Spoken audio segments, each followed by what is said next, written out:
مجھے اگر سر گیٹ بند تھا اس لیے سب سے اپنا فون کیا.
ٹھیک ہے بات نہیں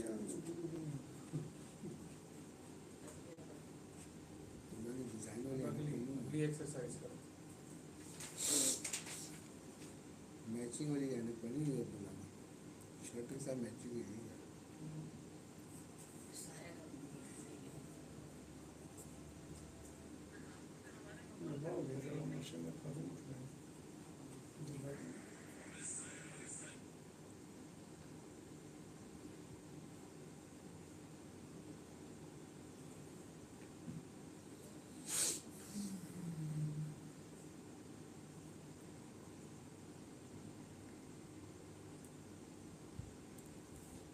کوشچن کر لیے سی کے 3 کوشچن تھے نا تینوں کر لیں.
شارٹ لگ گیا تو اس نے سارا ڈیٹا اڑا دیا. ڈیسکٹاپ پہ پڑا تھا.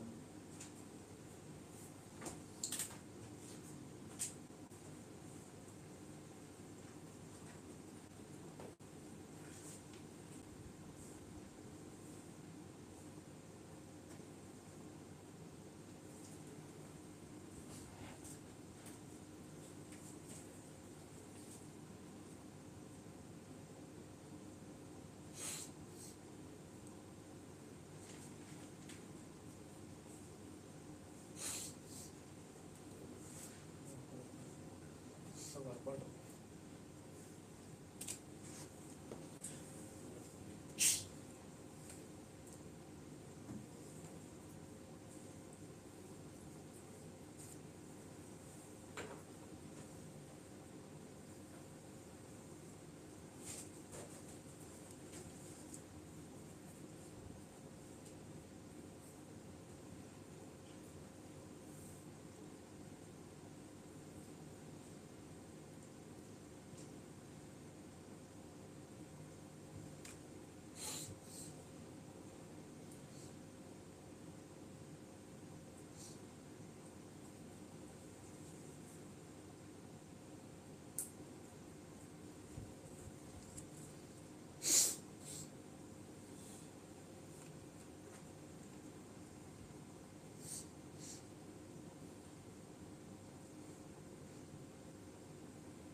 کہاں تک پہنچے تھے؟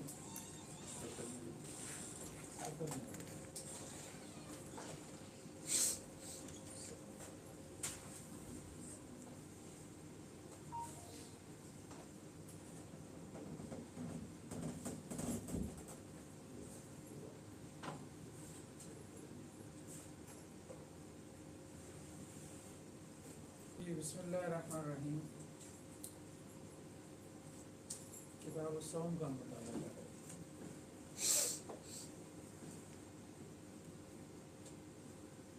وہ ایام جن میں روزہ رکھنے سے سب سے پہلے تو عیدین کی یعنی عید الفطر اور عید الاضحیٰ کے ایام میں حضرت ابو ہریرہ سے روایت ہے کہ اللہ کے رسول صلی اللہ علیہ وسلم نے مینا میں حضرت عبداللہ بن حذافہ کو بھیجا اور وہ آپ سے وسلم کی طرف سے چکر لگا کے یہ اعلان کر رہے تھے ان دنوں میں روزہ مت رکھو فإنها ایام اکل و شرب وذکر اللہ عز وجل، کیونکہ یہ کھانے پینے کے دن اللہ کے ذکر کے دن. تو یہ تو عید الاضحیٰ کا موقع ہے. عید الفطر کو بھی منع کیا گیا. ایام التشریق، ایام التشریق کا روزہ یہ منع ہے، یعنی جو قربانی کے دن. اور عید الفطر کا روزہ بھی منع ہے، وہ ایک ہی دن ہے. عید الفطر کا دن وہ ایک ہی دن. حضرت عمر رضی اللہ عنہ سے روایت ہے کہ اللہ کے رسول صلی اللہ علیہ وسلم نے ان دو دنوں کے روزے سے منع کیا، یعنی عید الفطر اور عید الاضحیٰ. عید الفطر کے روزے سے اس لیے ففطرکم من صومکم، کیونکہ رمضان کے روزوں سے وہ فطر کا دن ہے، رمضان کے روزوں کو چھوڑنے کا دن، تاکہ پتہ چل جائے کہ رمضان ختم ہو گیا، اس لیے نہ. اور عید الاضحیٰ کے موقع پہ اس لیے کہ وہ تمہاری قربانی اور کھانے پینے کے دن.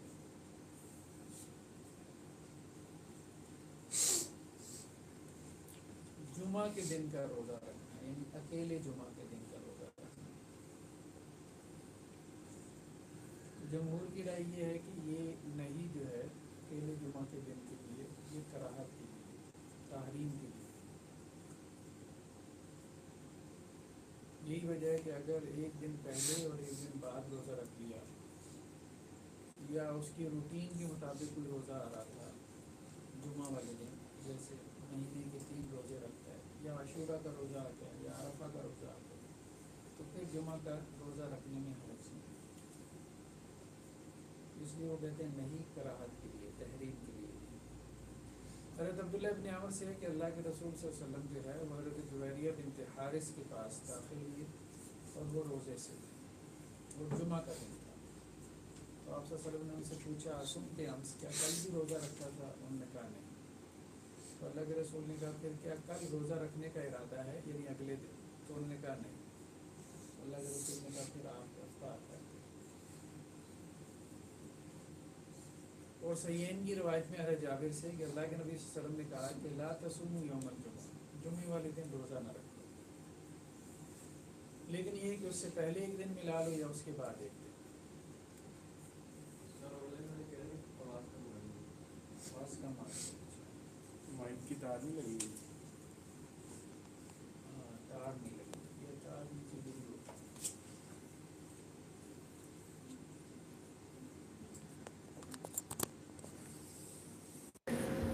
چلیں جی، کراہت جو ہے یہ صرف جمعہ کے رکھنے کی ہے، ہاں صرف جمعہ کا، ساتھ یا روٹین پہ تو کراہت بھی نہیں ہوتی۔ پھر کراہت بھی نہیں۔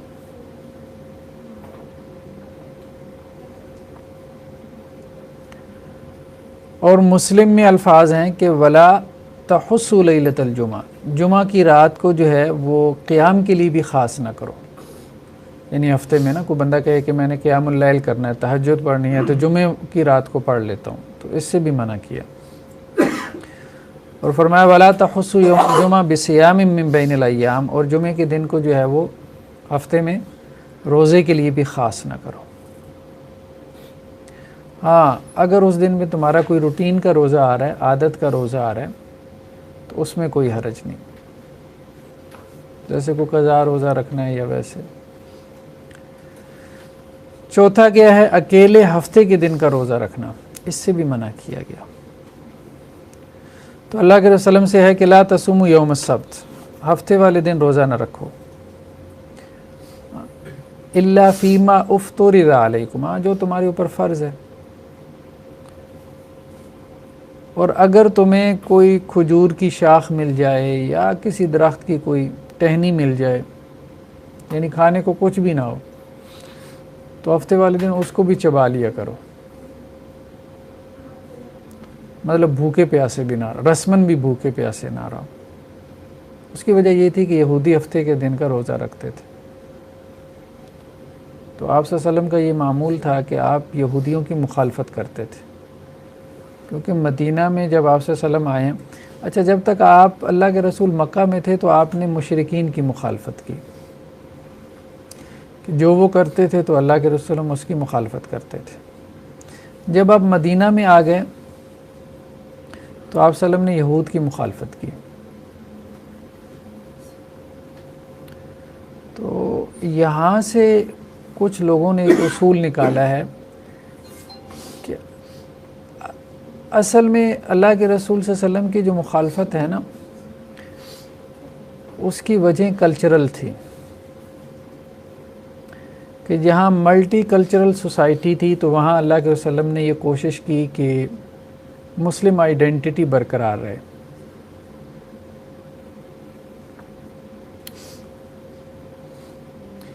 جیسے اللہ کے رسول صلی اللہ علیہ وسلم جب تک مکہ میں تھے تو آپ جو ہے وہ صدل کرتے تھے۔ صدل کہتے ہیں مطلب پیشانی پہ بال چھوڑ دینا، ٹھیک ہے؟ کبھی آپ نے بچوں کو دیکھا ہو نا، پیشانی پہ بال آگے آئے ہوئے ہوتے ہیں، وہ اس لیے کہ مشرکین جو ہے وہ مانگ نکالا کرتے تھے، چونکہ مشرکین مانگ نکالتے تھے تو اللہ کے رسول مکہ میں صدل کرتے تھے۔ لیکن جب آپ مدینہ گئے تو یہودی صدل کرتے تھے، پیشانی پہ بال چھوڑتے تھے، تو اللہ کے رسول نے مانگ نکالنا شروع کر دی، درمیان میں سے مانگ نکالنا۔ اب کچھ لوگ تو اس طرف چلے گئے کہ رسول اللہ صلی اللہ علیہ وسلم کا آخری عمل یہ ہے کہ آپ نے مانگ نکالی ہے، یہ ایک اس کا مفہوم ہے، اس مفہوم کے نکالنے کی گنجائش ہے، تو اس لیے انہوں نے کہا کہ جی سنت یہی ہے کہ درمیان میں سے مانگ نکالی جائے۔ اب مدرسوں میں ہمارے ہاں بہت سختی بھی کی جاتی ہے وہ سائڈ سے چیز نکال لینا تو کہتے ہیں یہ بدتی ہے، اور اس کو باقاعدہ ڈانٹ ڈپٹ بھی کرتے ہیں۔ لیکن اس کا گہرا مفہوم یہ ہے کہ اصل میں وہ کلچرل آئیڈینٹی کو برقرار رکھنے کے لیے اللہ کے رسول نے 2 طرح کے عمل کیے۔ تو اگر آپ ملٹی کلچرل سوسائٹی میں ہیں تو پھر مسلمانوں کا تشخص بہت اہم حیثیت رکھتا ہے، وہاں پھر مسلمان اپنا تشخص برقرار رکھیں۔ مثلاً آپ اگر کسی ایسی کمیونٹی میں ہیں جہاں سکھ بھی ہیں، اب سکھ بھی پگڑی اور امامہ باندھتے ہیں، تو اب مسلمانوں کو چاہیے یا تو وہ امامہ اور پگڑی وہاں پہ نہ باندھیں، یا اگر وہاں باندھنی ہے تو پھر ڈیفرنٹ طریقے سے باندھیں، تشخص برقرار ہے۔ تو اس لیے دوسرا مفہوم بعض اہل علم میں یہ نکالا کہ درمیان میں سے چیر نکالنا یا بالوں کو جو ہے وہ سدل کرنا، اصل میں یہ اصل نہیں ہے۔ اصل ہے کہ آپ اپنی مسلم آئیڈینٹی برقرار رکھیں، وہ بھی ملٹی کلچرل سوسائٹیز میں، جیسے یورپ وغیرہ میں۔ اب یہاں تو وہ مسائل رہ ہی نہیں گئے نا۔ ہم ملٹی کلچرل میں نہیں، ہم تو نہیں، ہم تو مسلمان ہیں۔ ہم تو ایک میجورٹی ہے، 97% مسلمان۔ لیکن جب نیا سال آتا ہے مجھے فوراً کہتا ہے happy new year, happy new year, کہنے میں تو کوئی فرق نہیں ہے۔ لیکن اگر میں خود میں نے مخالفت کرنی ہے، کیونکہ نبی علیہ وسلم کی یہ عادت تھی کہ وہ مخالفت کرتے تھے، تو میں تو اس سنت پہ عمل کرتے ہوئے کہ میں کبھی بھی نہیں کہوں گا یہ تیسرا ہیپی برتھ ڈے، کوئی حرج نہیں ہے کہنے میں۔ لیکن کیونکہ یہ غیر مسلم اس کو بڑے اہتمام سے مناتے ہیں، اس لیے میں یہ نہیں کروں گا اپنی آئیڈینٹی برقرار رکھنے کے لیے۔ وہ ملٹی کلچر میں تو میرا خیال ہے کون سی چیز ایسی ہے جو کہ دنیا میں ہو رہی ہے ہمارے پاس نہیں ہے؟ ایک کانسیپٹ ہے جیسے گلوبل کلچر کا کانسیپٹ کہتے ہیں، ٹھیک ہے، کسی حد تک وہ بات درست ہے، کسی حد تک وہ بات درست ہے، اس کو مطلب سامنے رکھا جا سکتا ہے، اس کو نظر انداز ہم نہیں کر سکتے۔ لیکن ایک اور بحث جو بعض اہل علم نے کی ہے وہ بھی اہم ہے کہ بعض اوقات اب جیسے پینٹ شرٹ کا جب مسئلہ آیا نا، تو ایک وقت تک جب یہ مسلمانوں میں عام نہیں تھی، ٹھیک ہے، تو اس وقت اگر مسلمانوں میں کوئی پہن رہا تھا تو اس کا مطلب یہ ہے کہ اب پوری کمیونٹی نہیں پہن رہی، وہ تو شلوار قمیص پہن رہی ہے، تو اب تشابہ کا مسئلہ پیدا ہوتا ہے، من تشبہ بقوم فہو منہم۔ لیکن جب وہ مسلمانوں میں اتنی عام ہو گئی، ٹھیک ہے، تو اب مسلمانوں کے شاعر میں سے ایک شعیرہ بن گیا، تو اس لیے انہوں نے یہ بات کی کہ اب یہ مسئلہ نہیں ہے، اب من تشبہ بقوم میں یہی ہے کہ وہ کس سے مشابہت اختیار کر رہا ہے، وہ مسلم قوم سے مشابہت اختیار کر رہا ہے، تو وہ انہی میں سے۔ تو یہ دیکھنا چاہیے کہ کچھ ایسی چیزیں جو مسلمانوں میں رواج پا جائیں بشرطے کہ وہ جائز ہوں، یعنی کم از کم ان کا درجہ اباحت کا ہو، مباح ہو یعنی الاؤڈ ہو، اور وہ مسلمانوں میں عام ہو جائیں، ٹھیک ہے، تو اس میں کوئی حرج نہیں ہے۔ لیکن سنت یہ بھی نہیں ہے، سنت یہ بھی نہیں ہے۔ رسول اللہ صلی اللہ علیہ وسلم کا ایک معاملہ اگر ہم تھوڑا گہرائی سے دیکھیں نا، وہ یہ تھا کہ اللہ کے رسول وسلم بالمقابل سنت جاری کرتے تھے، ٹھیک ہے، مطلب یہ نہیں ہے کہ باہر سے جو کچھ آ رہا ہے اس رسم کو آپ اختیار کر لیں، آپ بالمقابل ایک رسم پیدا کریں، ٹھیک ہے، جو مسلم کمیونٹی کی ایک آئیڈینٹی بنے، یہ اہم چیز ہے۔ یہ ہمارے ہاں نہیں ہو رہا کہ ہم نے رسوم و رواج کا دروازہ بند کر دیا، یہ کہہ کے کہ ہر رسم رواج حرام ہوتا ہے، حالانکہ ایسا نہیں ہے۔ رسم و رواج سے مراد تو یہ ہے کہ مسلمان یا کوئی بھی کسی بھی معاشرے کے افراد جب آپس میں ملتے ہیں تو اس انٹریکشن سے پیدا ہونے والی جو اعمال و افعال اور سرگرمی ہیں، ٹھیک ہے، اب وہ سوشل انٹریکشن تو ایک ضروری چیز ہے نا۔ جب بھی آپ ملیں گے تو آپس میں کچھ نہ کچھ تو کریں گے نا، آپ گلے ملیں گے، ہاتھ ملائیں گے، دور سے سلام کریں گے، کچھ الفاظ کہیں گے، گریٹنگ کے الفاظ، کچھ نہ کچھ تو کہیں گے۔ تو وہ اگر آپ وہ رسم پیدا نہیں کریں گے تو وہ لوگ اس کو مستعار لیں گے دوسری قوموں سے۔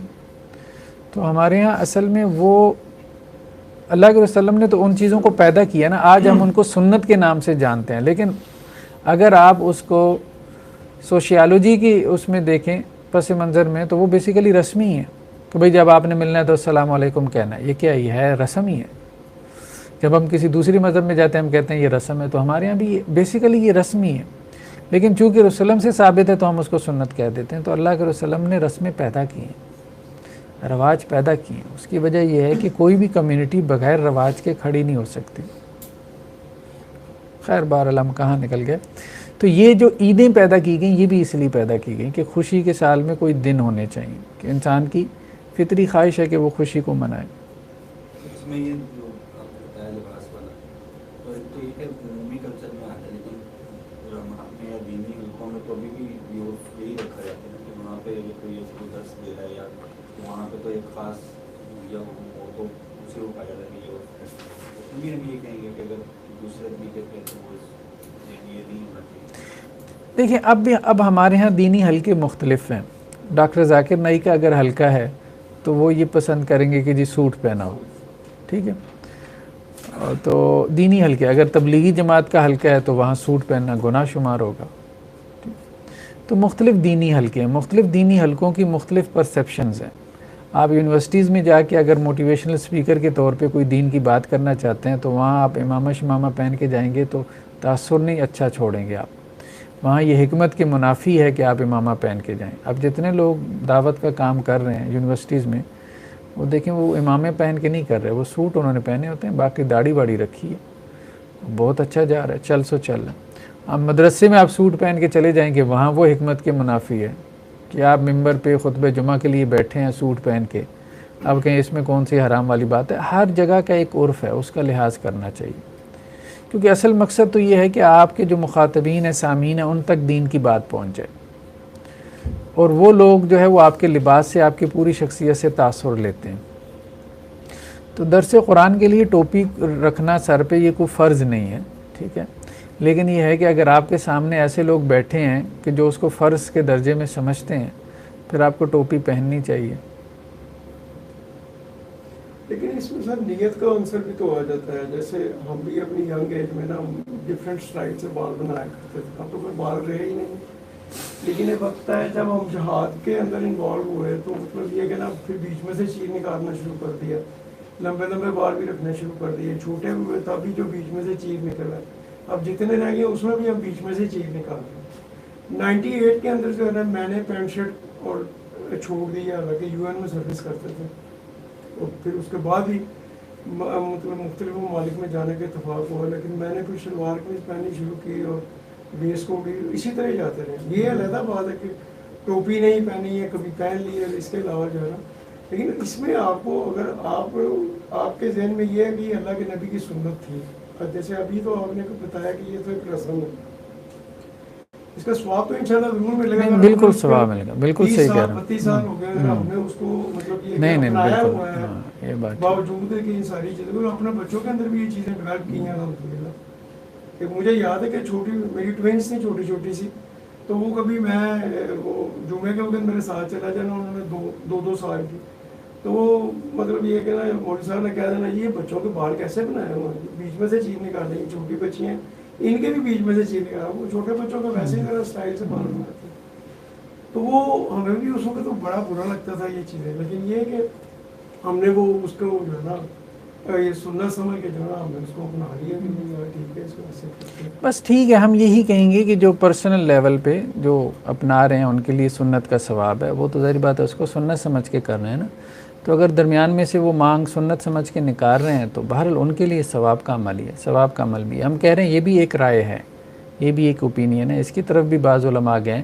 لیکن بعض علماء اس طرف بھی گئے ہیں کہ ان چیزوں کا تعلق جو ہے وہ آپ کی آئیڈینٹی سے ہے. شدت پسندی نہیں ہونی چاہیے. ہاں شدت, اس لیے اس میں شدت نہیں ہونی چاہیے, یا ایسی چیزوں کی تبلیغ نہیں ہونی چاہیے.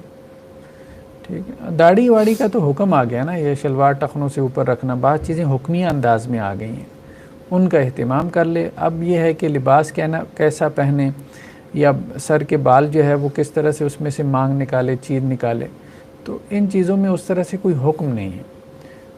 عمل ہے, اس عمل کی حیثیت کیا ہے, پھر اس میں اختلاف ہو جاتا ہے, یعنی اس کا جو شریعت سٹیٹس ہے وہ کیا ہے اس عمل کا. وہ آپ صلی اللہ علیہ وسلم نے اس کو بطور ایک سنت کے جاری کیا, دین کی امت میں جاری کیا, یا آپ صلی اللہ علیہ وسلم نے اس میں اصل میں یہ ملحوظ رکھا کہ مسلمانوں کی آئیڈینٹی جو ہے ایک ملٹی کلچرل سوسائٹی میں برقرار رہے، تشخص ان کا برقرار ہے۔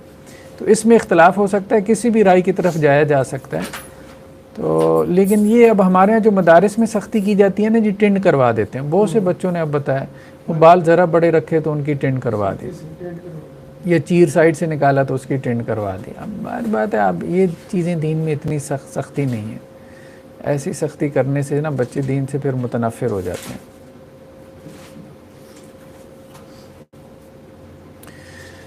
جی نیکسٹ کیا ہے، شک والے دن روزہ رکھنا۔ تو شک والے دن روزہ رکھنے سے بھی منع کیا گیا۔ شک والے دن سے مراد یہ ہے کہ رمضان سے 1-2 دن پہلے۔ اب ظاہری بات ہے یہ شک کے دن ہوتے ہیں،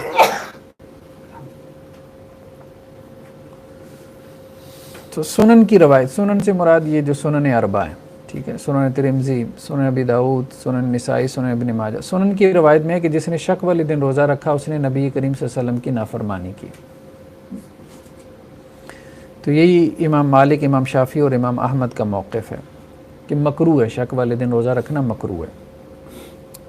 حضرت ابو ہریرہ سے ہے کہ اللہ کے نبی صلی اللہ علیہ وسلم نے کہا کہ تم رمضان سے 1 یا 2 دن پہلے روزہ نہ رکھو، ہاں اگر کسی کا روٹین کا روزہ آ رہا ہے تو وہ رکھ لے، اس میں کوئی حرج نہیں، ٹھیک۔ تو یہ رمضان سے 1-2 دن پہلے ان کو کہتے ہیں شک والا دن، کیونکہ اس میں شک ہے نا کہ رمضان ہے کہ نہیں ہے، یہ بعض علاقوں میں ہو جاتا ہے، بعض میں نہیں ہوتا، ٹھیک۔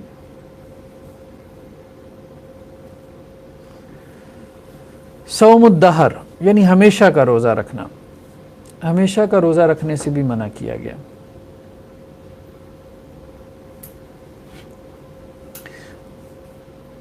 اللہ کے رسول وسلم کی ایک حدیث میں ہے کہ لا صام من صام الابد، جس نے ہمیشہ روزہ رکھا اس نے روزہ ہی نہیں رکھا، یہ صحیح مسلم کی روایت ہے۔ تو امام ترمذی یہ کہتے ہیں کہ اگر اس نے عیدین والے دن روزہ نہیں رکھا، یعنی عید الفطر کا 1 دن ہو گیا اور عید الاضحیٰ کے 3 یا 4 دن ہو گئے، ٹھیک ہے، اگر ان دنوں میں اس نے روزہ نہیں رکھا تو وہ صوم الدہر نہیں ہے، یعنی باقی پورا سال رکھ سکتا ہے۔ تو وہ کہتے ہیں یہ امام مالک، امام شافعی اور امام احمد کا موقف یہی ہے، یعنی صوم الدہر سے ان کے نزدیک مراد یہ ہے کہ کبھی افطار نہ کرے۔ تو جس نے عید الفطر اور عید الاضحیٰ پہ افطار کر لیا تو وہ صوم الدہر نہیں ہے، بھلے سال کے بقیہ دن میں، یعنی 4 دن نکال کے، 5 دن نکال کے بقیہ جو دن ہے وہ روزہ رکھ لے تو وہ اس ممانعت میں داخل نہیں ہوتا۔ اور انہوں نے اس سے بھی دلیل پکڑی ہے کہ اللہ کے وسلم نے حضرت حمزہ اسلمی سے کہا تھا سم ان شئت وافطر ان شئت، جب انہوں نے کہا نا کہ میں ہمیشہ روزہ رکھ لوں تو اللہ کے رسول نے کہا چاہے تو رکھ لو چاہے تو افطار کرو۔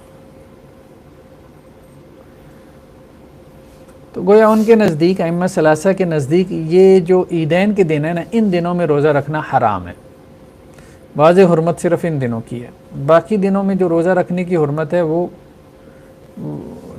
ساری وہ حرمت نہیں ہے بلکہ وہ کراہت ہے، اور وہ کراہت کسی سبب سے ہے، وہ سبب ختم ہو جائے تو وہ کراہت بھی ختم ہو جاتی ہے۔ عورت کا روزہ رکھنا یعنی بیوی کا روزہ رکھنا شوہر کی موجودگی میں، اس سے بھی منع کیا گیا۔ حضرت ابو ہریرہ سے ہے کہ اللہ کے نبی صلی اللہ علیہ وسلم نے کہا کہ کوئی عورت 1 دن کا بھی روزہ نہ رکھے جبکہ اس کا شوہر گھر پر ہو، ہاں اس کی اجازت سے، سوائے رمضان کے، یعنی فرض روزہ اس کے لیے تو ظاہری بات ہے شوہر کی اجازت کی ضرورت نہیں ہے۔ تو علماء کی ایک جماعت کا کہنا یہ ہے کہ یہ تحریم جو ہے وہ حرمت کے لیے ہے۔ صوم وصال، صوم وصال یہ ہے کہ لگاتار روزہ رکھنا، مسلسل روزہ رکھنا، یعنی روزے کو لمبا کرنا۔ ایک ہے نا صوم الدہر، صوم الدہر تو یہ ہے نا کہ ہمیشہ روزہ رکھنا، صوم وصال یہ ہے کہ جیسے 24 گھنٹے کا روزہ رکھنا، 2 دن کا روزہ رکھنا، 4 دن کا روزہ رکھنا۔ حضرت ابو ہریرہ سے روایت ہے کہ اللہ کے نبی صلی اللہ علیہ وسلم فرمایا کہ وصال سے بچو، ٹھیک ہے، وصال کا مطلب ملانا، وصل سے۔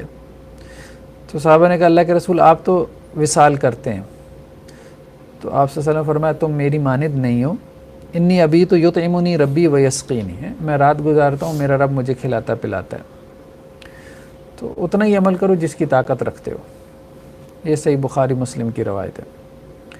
تو فقہا کا کہنا یہ ہے کہ صوم وصال مکروہ ہے، حرام نہیں ہے، مکروہ ہے۔ امام احمد بن حنبل کا موقف یہ ہے کہ وصال جو ہے نا سحری تک جائز ہے، یعنی سحری کے وقت آپ نے روزہ رکھا تو غروب آفتاب پہ اب افطار کرنا ہے، ٹھیک ہے، سنت تو یہی ہے، لیکن وہ کہتے ہیں کہ غروب آفتاب کے وقت آپ افطار نہ کریں بلکہ اگلی سحری تک آپ اس کو لے کے جا سکتے ہیں، اس سے زیادہ وصال نہ کریں، یعنی 24 گھنٹے کا وصال کر سکتا ہے، روزہ رکھ سکتا ہے، اس سے زیادہ نہ کریں، کیونکہ صحیح بخاری میں روایت ہے حضرت ابو سعید خدری سے کہ اللہ کے وسلم نے فرمایا لا تواصلوا، بھائی وصال نہ کرو، ہاں جو تم میں سے وصال کرنا چاہے تو وہ کیا کرے، سحری تک کر لے، اس کی اجازت بعض روایات میں ملتی ہے۔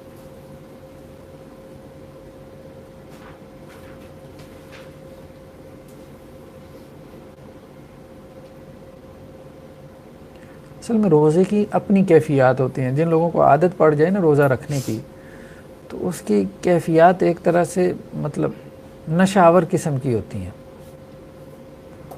وہ پھر بندے سے رہا نہیں جاتا روزہ رکھے بغیر، تو اس لیے اللہ کے وسلم نے اعتدال کا حکم دیا، توازن کا۔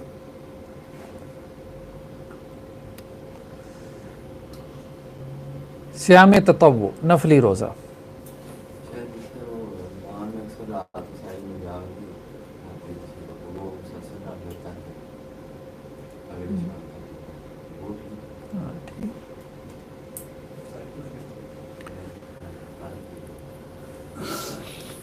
نفل روزے، نفل روزوں میں سب سے پہلے کیا ہے، شوال کے 6 روزے،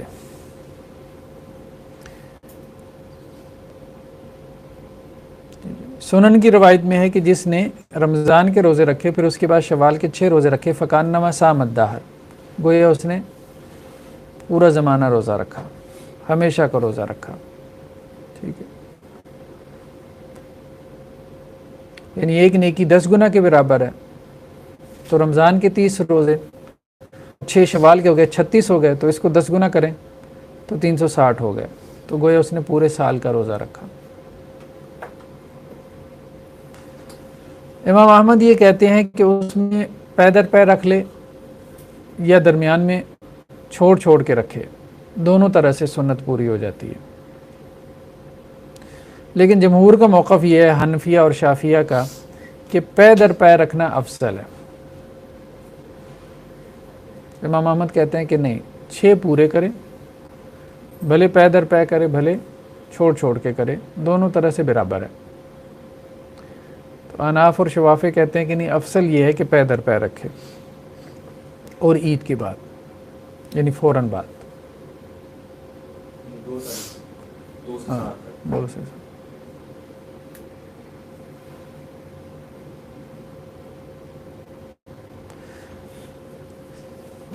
یوم عرفہ کا روزہ یا عشرہ ذی الحجہ کے روزے، یعنی ذی الحجہ کے پہلے 10 دن کے روزے،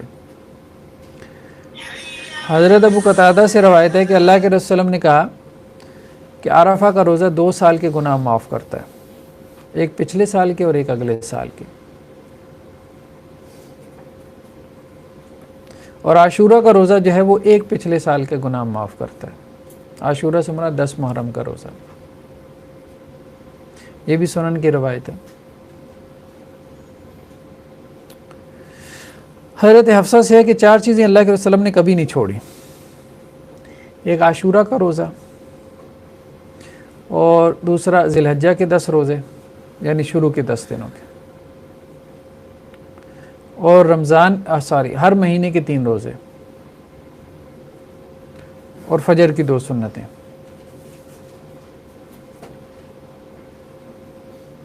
مطلب یہ وہ سنت ہے جیسے ہم سنت موقدہ کہہ سکتے ہیں، یہ سنن موقدہ ہے۔ ایک اور روایت میں حضرت ابو ہریرہ سے کہ اللہ کے نبی صلی اللہ علیہ وسلم نے منع کیا عرفہ کے روزے سے جبکہ تم عرفات کے میدان میں ہو، مطلب حاجیوں کے لیے اس کی اجازت نہیں، جو میدان عرفات میں نہیں ہے اس کے لیے عرفہ کے روزے کی فضیلت ہے۔ حضرت ام فضل سے ہے کہ انہوں نے عرفہ کے دن جو ہے وہ اللہ کے رسول صلی اللہ علیہ وسلم سے مطلب روزے کے حوالے سے